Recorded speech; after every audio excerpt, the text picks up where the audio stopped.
Fala galerinha, aqui quem está falando é o professor Felipe e nesse vídeo a gente vai tratar sobre uma introdução ondulatória. Bom, então antes de qualquer coisa, a gente pode perceber que quando uma gota d'água ou uma pedra é arremessada em um lago, essa pedra arremessada no lago ela cria uma perturbação. E essa perturbação nesse meio vai criar uma propagação. Essa perturbação, ela se propaga nesse meio, mas sem que o meio se propague junto.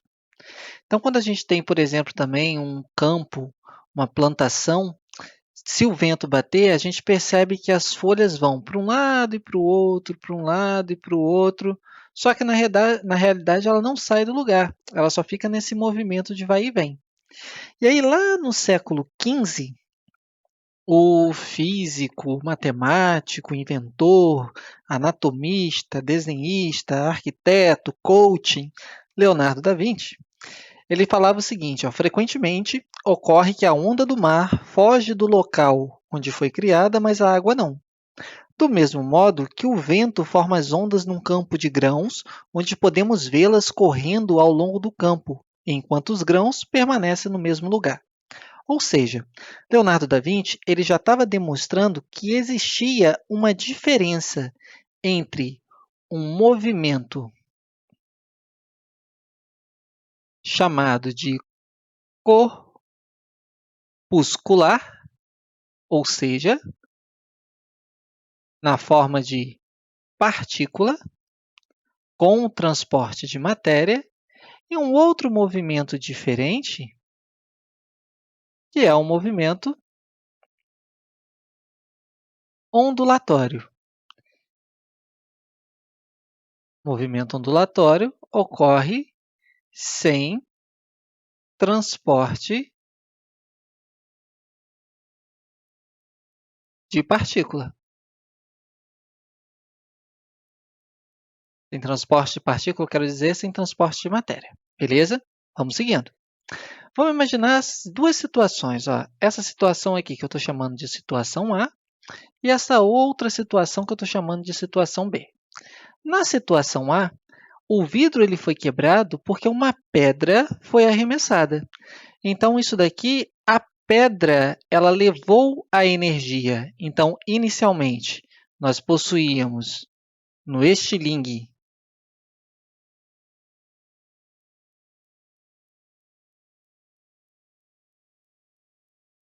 uma energia potencial, no caso, uma energia potencial elástica. Essa energia potencial elástica ela foi fornecida para a pedra na forma de energia cinética, e essa energia cinética foi a responsável por estilhaçar esse vidro. Na outra situação, uma explosão aconteceu perto. E essa explosão que aconteceu perto, essa energia ela foi fornecida, chegou até o vidro, estilhaçou o vidro, mas sem transportar matéria. Então, não teve transporte de matéria aqui. No exemplo da letra A, isso aqui seria um movimento corpuscular. Já no exemplo B, no segundo exemplo, seria um movimento ondulatório. Foi através de uma onda que esse vidro estilhaçou. Tranquilo? Então, a gente tem essa diferença do movimento corpuscular para o movimento ondulatório. Mas, Felipe, qual que é a diferença principal entre eles?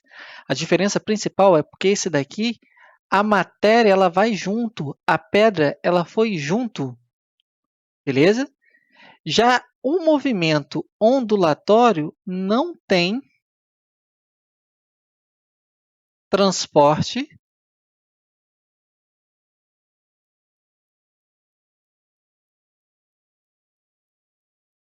de matéria, ok? Então, essa é a diferença principal. Então, vamos seguindo. O que seria, afinal de contas, uma onda? Então, onda é qualquer perturbação que se propaga em um meio. Então, a onda ela vai se propagar em um meio, há uma perturbação que vai se propagar em um determinado meio, e ela sempre, isso daqui, galera, é muito importante, ela sempre transfere energia de um ponto para outro. Então, por exemplo, vamos supor que aqui eu tenho um ponto A E aqui do outro lado tem o ponto B. A energia vai ser transferida de A para B, mas sem necessariamente transmitir matéria. Se eu botasse uma fitinha aqui, ó, eu ia ver que essa fitinha ia subir e descer, se isso aqui fosse uma corda, por exemplo, e essa fitinha não ia ser transportada para a direita. Então, sempre vai ter transporte de energia sem transporte de matéria. Só que observem também o seguinte, ó, além de transportar energia, isso aqui é mais raro cair em alguma questão, mas pode acontecer. A onda ela também transporta quantidade de movimento, ou momento linear, né? Isso está mais relacionado lá com a física moderna, mas a onda ela transporta energia e quantidade de movimento, beleza? E aí sem ter o transporte da matéria. Como a gente viu antes, a gente precisou trabalhar com movimento harmônico simples, então a gente vai usar aquelas mesmas definições que nós já vimos do movimento harmônico simples, na verdade, definições mais básicas. O que seria? Que seriam essas definições? Período é o tempo gasto na propagação de uma onda, e a frequência, que é o número de vezes que essa onda acontece, que essa onda se repete, esse ciclo se repete a cada segundo. Então, no sistema internacional, período vai ser medido em segundos, frequência vai ser medida em hertz. E essa relaçãozinha aqui, a gente já chegou a demonstrar em sala de aula, né? Frequência é o inverso do período, e o período é o inverso da frequência, uma relação bem trivial. Então, vamos agora falar sobre a natureza das ondas. Então, a maneira que nós temos de classificar as ondas. Primeiramente, a gente pode classificar as ondas com relação à direção de vibração e propagação. Como assim, com relação à direção de vibração e propagação? Então, vamos ver aqui, ó. Imagina que eu tenho aqui essa mola, e essa mola, eu estou fazendo ela vibrar ora para cima, ora para baixo, ora para cima, ora para baixo. Essa é a vibração. A minha oscilação está na direção vertical. Só que a minha propagação ela não está na vertical, a minha propagação está na horizontal. Beleza? Quando isso acontece, eu dou uma classificação para isso. Quando eu tenho um movimento em uma direção, a vibração em uma direção, e formando 90 graus com ela, transversalmente a ela, já fica a dica, eu tenho a minha propagação, a minha velocidade, a minha onda se propaga para cá, ó, nesse sentido e nessa direção. E aí um exemplo seria esse que está aqui no GIF. Ó. Eu tenho aqui, inicialmente, a corda que não tem oscilação nenhuma, e aí essa oscilação, essa perturbação, ela vai se propagando aqui para a direita, ó, enquanto a minha perturbação, a minha vibração, está na vertical, que seria o mesmo exemplo aqui. Ó. Então, nessa cordinha está sendo feita uma perturbação para cima e para baixo, e esse pulso está se propagando para a direita. Então, quando isso acontece, quando eu tenho esse tipo de configuração, essa onda recebe o nome de onda transversal. A outra possibilidade é ela vibrar para trás e para frente, então a vibração dela está acontecendo na horizontal e ela também se propaga na horizontal. Ela tem a mesma direção de vibração e de propagação. Então, ela vibra para trás e para frente e vai se propagando na horizontal. O som, por exemplo, é parecido. Ó. Imagina que cada pontinho desse aqui seja moléculas que estão rarefeitas, né, próximas umas às outras. E aí, quando isso daqui, esse êmbolo, ele faz um movimento, essas moléculas vão uma encostando na outra, encosta e volta, encosta e volta, encosta e volta, ou seja, elas ficam oscilando para trás e para frente, e essa propagação está acontecendo para frente. A mesma direção, lembra que direção é a reta. A mesma direção de perturbação, de vibração, de oscilação, é a direção de propagação, é a direção que a velocidade dessa onda está indo. Então, um outro exemplo seria uma molinha, igual aqui em cima. E aí, essa molinha aqui ela está sofrendo uma perturbação na horizontal e uma propagação também na horizontal. Quando isso acontece, o nome desse tipo de propagação é a propagação longitudinal. Então, recapitulando, a minha onda ela pode ser classificada como transversal, se acontece esse fenômeno aqui, ou ela pode ser classificada como longitudinal. Vale ressaltar que existe uma combinação dessas duas. A combinação da transversal com a longitudinal é o que a gente chama de ondas mistas. Por exemplo, quando você está lá na praia, e aí na praia você está aqui nesse pontinho, você é esse pontinho, você vai subir e vai descer. Só que a minha onda também, ela vai pegar e vai ficar indo e voltando um pouquinho. E aí você vai ter um movimento meio que circular, aquele famoso caixote, né? Aquele tombo que você toma na praia e tal, você pega aquele caixote, é por conta disso. Então vai ser um tipo de ondas mistas. As ondas mistas, a gente não vai se preocupar tanto com ela nesse momento. O foco principal são as transversais e as longitudinais. Uma outra classificação é com relação à necessidade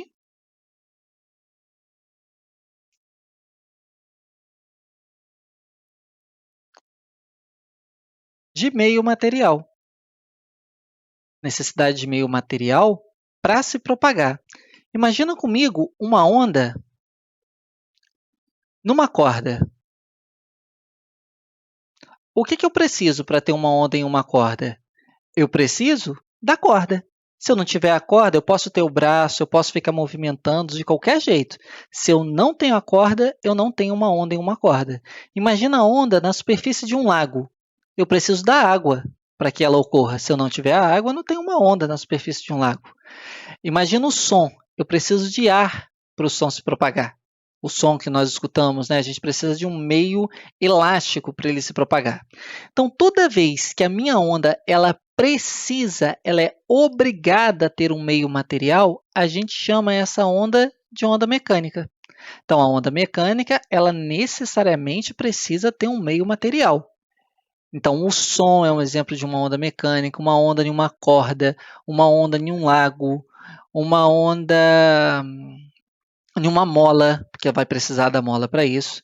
E a outra classificação, quando não precisa, não necessita ter matéria para se propagar, é chamado de onda eletromagnética. A onda eletromagnética ela não precisa de matéria porque ela é meio que autossustentável. A gente vai ver isso mais na frente, lá em física do eletromagnetismo, que toda vez que a gente tem um campo elétrico representado aqui nesse GIF por uma letra E, toda vez que eu tenho um campo elétrico que ele oscila, ele fica mudando de valor e mudando o sentido com o tempo, ele cria ao redor, ele induz ao redor um campo magnético representado por essa letra B. E aí, se você tem um campo elétrico que muda, você resulta em um campo magnético. Se você tem um campo magnético que muda, você induz um campo elétrico. Então, fica o campo elétrico induz o magnético induz o elétrico induz o magnético. E a minha onda, ela se sustenta por isso. Ela é meio que uma onda autossustentável. Então, aqui, essa onda está se propagando nessa direção. Beleza? Vamos chamar esse eixo aqui de eixo Z. E aqui, o meu campo magnético está no eixo Y, o meu campo elétrico está no eixo X. Vamos só supor que exista aqui. Percebam que elas todas formam 90 graus entre si.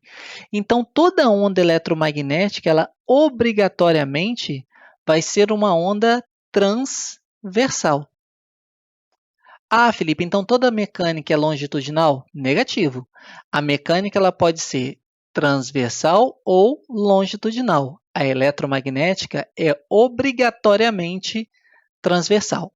Uma outra classificação que a gente poderia seguir, então aqui ó, nesse GIF eu tenho uma onda mecânica se propagando, então ela vai se propagando aqui, a oscilação do meio, ela precisa desse meio para se propagar, poderia ser uma água, por exemplo, a superfície da água.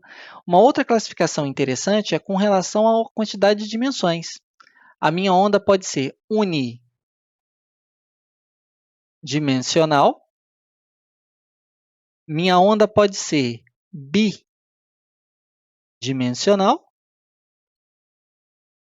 e a minha onda pode ser tridimensional. Pô, Felipe, o que seria uma onda unidimensional? A gente pode pensar na onda unidimensional da seguinte maneira, ó. Ela não se propaga, nesse exemplo, a velocidade dela não está indo para a direita. Se a gente for analisar aqui, ó, seguindo juntinho, não está indo para a direita. Então, ela só está se propagando em uma única dimensão.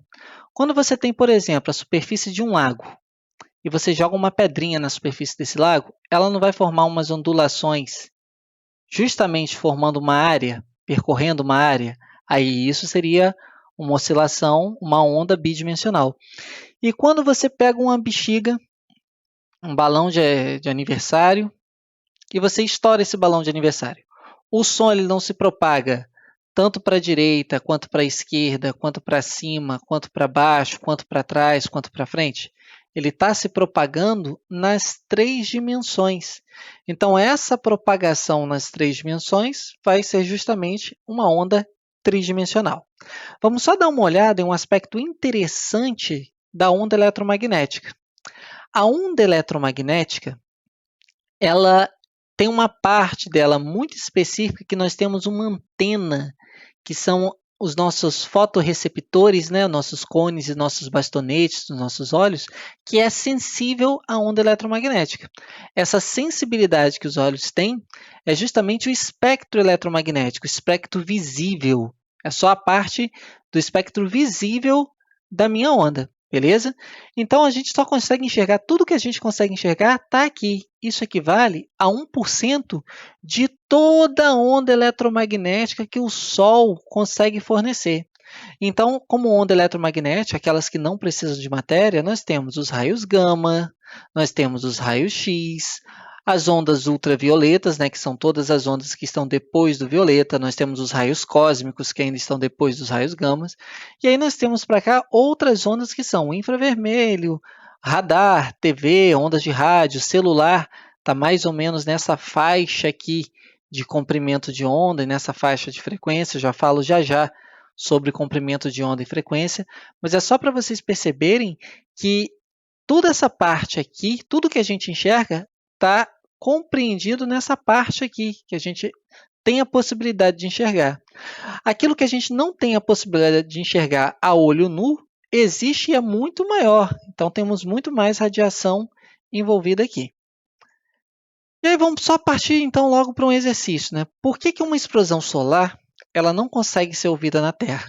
Então, lá na superfície do Sol, aconteceu uma explosão. Aqui na Terra, a gente não consegue escutar essa explosão. A gente pode até sentir alguma coisa chegando até a gente pode sentir um pouco da radiação, alguma coisa do gênero. Por que isso acontece? Bom, para a gente escutar a explosão ela é som. Som precisa de matéria. O som é uma onda mecânica. Então, o som, sendo uma onda mecânica, precisa de matéria. Entre o Sol e a Terra, não existe matéria, é o vácuo. Então, o som ele não vai se propagar no vácuo, beleza? Então, o som não pode chegar até o nosso planeta, porque, por se tratar de uma onda mecânica, ele não vai ter essa possibilidade de se propagar no vácuo, belezinha? Vamos, então, para alguns elementos, para algumas características da onda. A minha onda, eu peguei aqui um exemplo de uma onda transversal, perdão, ela vai ter alguns pontos importantes para a gente. Deixa eu só mudar a cor aqui da minha caneta. Os pontos que serão interessantes são esses daqui, por exemplo. Ó. Eu posso pegar a minha onda, posso dividi-la no meio, pegar uma simetria aqui na minha onda. Essa simetria, eu vou ter pontos de máximo na onda. São esses pontinhos que eu coloquei aqui em azul claro. E eu vou possuir também alguns pontos de mínimos, que são esses daqui que eu estou colocando em laranja. Esses pontos máximos da minha onda recebem o nome de crista. Esses pontos mínimos da minha onda recebem o nome de vale. Então, o que é a crista? É o ponto máximo da minha onda. O que é o vale? É o ponto mínimo. E se eu pegar daqui do meio até a crista ou daqui do meio até o vale, dá o mesmo tamanho. E esse tamanho está simbolizado aqui pela letra A, e a A de amplitude.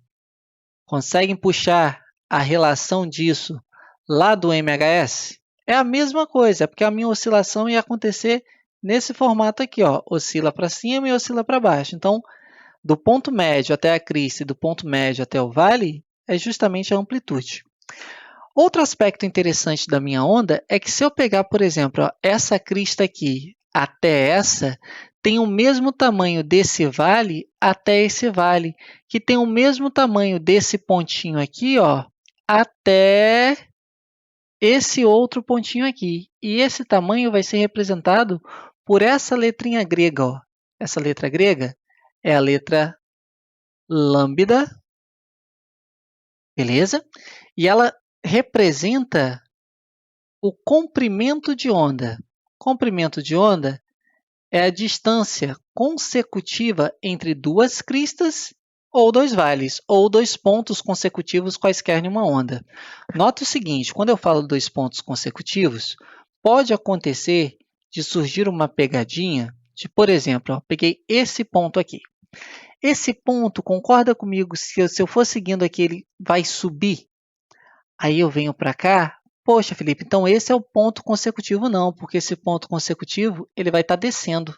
Eu tenho que achar um outro ponto que tenha a mesma altura, que tenha a mesma característica desse, ou seja, esteja subindo. Então, essa distância toda aqui, ó, vai ser um comprimento de onda. Esse é consecutivo, esse não. Se fosse daqui até aqui, seria meio comprimento de onda apenas. Então, aspectos importantes: crista, vale, amplitude e comprimento de onda. O legal é o seguinte, essa onda ela não está se propagando para a direita. Para essa crista sair daqui e chegar até aqui, vai demorar um tempo. O tempo que demora para essa crista sair desse ponto, ir se propagando e chegar nesse outro ponto, a minha perturbação, é justamente o período. E aí nós podemos lembrar uma maneira para calcular essa velocidade. A gente pode lembrar lá da cinemática que a velocidade é igual à distância dividido pelo tempo. A velocidade ela vai ser distância, eu posso substituir pelo comprimento de onda, então lambda, e o tempo que leva para ir daqui até aqui, a gente não chama de período, então posso calcular minha velocidade como lambda dividido pelo período. Ou, se eu parar para pensar no seguinte, ó, lambda vezes 1 sobre t, não dá a mesma coisa daqui de cima? Lambda vezes 1 é lambda. O 1 que está aqui embaixo, vezes t, não é t? Só que 1 sobre lambda, a gente sabe o que é isso. 1 sobre lambda é f. Então, eu posso escrever a minha onda em função da frequência, a velocidade da minha onda em função da frequência. Tanto essa maneira de escrever quanto essa maneira de escrever são a mesma coisa, beleza?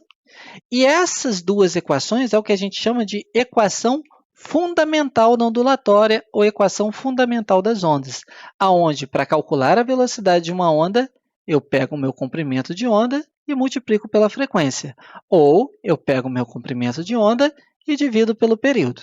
Vamos fazer então um exemplo com isso. Vamos imaginar o seguinte, ó. Um pescador, ele percebe que seu barco se ergue a cada 4 segundos e que a crista de uma onda se desloca 3 metros em 2 segundos. Então, vamos fazer de uma forma bem rudimentar aqui. Imagina que aqui está o barquinho do pescador. O pescador percebe que esse barco desce e sobe, desce e sobe. E o tempo que esse barco leva para subir e descer é exatamente 4 segundos. Olha o que ele está perguntando na letra A. Quanto que vale o período dessa onda? O período dessa onda, né, o tempo para ela completar uma oscilação. E aí vamos pensar aqui comigo. Ó, se eu dividir aqui no meio, aqui não seria uma amplitude? Então, ele percorreu uma amplitude. Na hora que ele desceu até o meio, percorreu mais outra amplitude. Desceu até o vale, mais outra amplitude. Subiu até o meio, mais outra amplitude. Ou seja, 1, 2, 3, 4 amplitudes. Lembra que o período era o tempo que ele gastava para percorrer 4 amplitudes lá no MHS? Então, o meu período é justamente 4 segundos. A letra A está respondida de boa. A letra B, vamos pensar da seguinte forma, vamos interpretar isso daqui. Esse pontinho aqui é uma crista. Então, o pescador está aqui com seu barquinho, esse barquinho sobe e desce a cada 4 segundos, e essa crista ela vai levar justamente 2 segundos para ir daqui até aqui. Então, a crista da onda se desloca 3 metros, essa é a distância que ela está se deslocando, em 2 segundos. A crista não necessariamente vai chegar até esse ponto, mas essa crista ele percebe, através de uma referência, que ela vai percorrer 3 metros, gastando 2 segundos para isso. Ele quer que a gente ache a velocidade dessa onda. Galera, a formulazinha básica de velocidade, ΔS sobre ΔT. Qual o ΔS que essa onda percorre? São 3 metros. Em quanto tempo? Em 2 segundos. Então, isso daqui dá 1,5 metros por segundo. Na letra C, ele pede para a gente a frequência. Bom, galera, frequência é o número 1 dividido pelo período. Então, número 1 dividido por 4. Então, seria 1/4 de Hz ou 0,25 Hz, escrito agora não mais na forma de fração, mas na forma decimal. E por último, nesse exercício, ele quer saber quanto que vale o comprimento dessa onda. Aí a gente tem que pegar a equação fundamental da ondulatória, V igual a lambda vezes F. V está valendo 1,5, lambda é o que a gente quer, e o F a gente já calculou, né? Vale 1/4 ou 0,25. Vou botar aqui como 1/4, fica mais fácil trabalhar com fração. Esse 4 ele vai para o outro lado multiplicando, uma vez que ele está dividindo. Então, o lambda vai ser 1,5 vezes 4 igual a 6. Pô, Felipe, mas 6 o quê? Qual a unidade de comprimento de onda no sistema internacional? Metros. Então, isso aqui, o comprimento dessa onda vale justamente 6 metros. E só para a gente poder fechar essa introdução ondulatória, vamos fazer uma questãozinha envolvendo onda eletromagnética. É o seguinte, ó, a onda eletromagnética, conhecida como luz ultravioleta, tem frequências entre 10 elevado a sexta e frequências entre 10 elevado a oitava. Eu quero saber como que o comprimento de onda dessa luz pode variar. Então, qual é o meu lambda 1 para essa frequência F1 e qual é o meu lambda 2 para esta frequência F2. Só que para isso, existe uma propriedade que eu não falei ainda. No vácuo, a velocidade da minha onda é máxima e é chamada representada pela letra C. Essa velocidade equivale a 3 vezes 10 à oitava metros por segundo. 300 milhões de metros por segundo ou 300 mil quilômetros por segundo. Beleza? Isso aqui equivale mais ou menos uma volta no planeta Terra em 0,16 segundos. Então, só para vocês terem uma noção de quão rápido a luz é. E aí, por isso também, por ter essa velocidade tão rápida, que as ondas eletromagnéticas são usadas para transmitir dados, transmitir informações, porque é muito rápido, é muito preciso e muito rápido disso acontecer. Vamos lá. A gente sabe que V é igual a lambda F, velocidade da minha onda, que no caso, como ela se encontra no vácuo, beleza? Vai ser esse valor aqui, o Czinho é só para representar mesmo a luz, mas é a mesma coisa, a velocidade. Lambda é o que a gente quer e os Fs a gente tem. Então, vou rearrumar essa equação assim, ó, lambda é V dividido por F. Então, o meu lambda 1 vai ser a minha velocidade, que é a velocidade da luz, dividida por F1. Lambda 1 seria igual a 3 vezes 10 à oitava. Quanto que vale F1? 10 a 16. Lambda 1 igual a 3 vezes 10 à oitava. Repete a base e muda o sinal do expoente, né? Então, meu lambda 1 seria 3 vezes 10, 8 menos 16, menos 8 metros. É muito pequenininho esse primeiro comprimento de onda. Para calcularmos o lambda 2, a gente faz de forma semelhante. A velocidade da luz não vai mudar o valor no vácuo, né, galera? Ela é constante. Então, lambda 2, 3 vezes 10 à oitava. Então, perdão que aqui botei ao cubo, mas é a oitava. Dividido por frequência, é 10 elevado a 18. Então, esse lambda 2, 3 vezes 10 à oitava, vezes 10 elevado a menos 18. Lambda 2, 3 vezes 10 a menos 10 metros. Então, elas têm comprimentos muito pequenininhos. Esse comprimento é maior do que esse comprimento aqui por 10 ao quadrado em ordem de grandeza. Beleza? Então, é isso. Essa foi a nossa videoaula de introdução à ondulatória e nos vemos no próximo vídeo.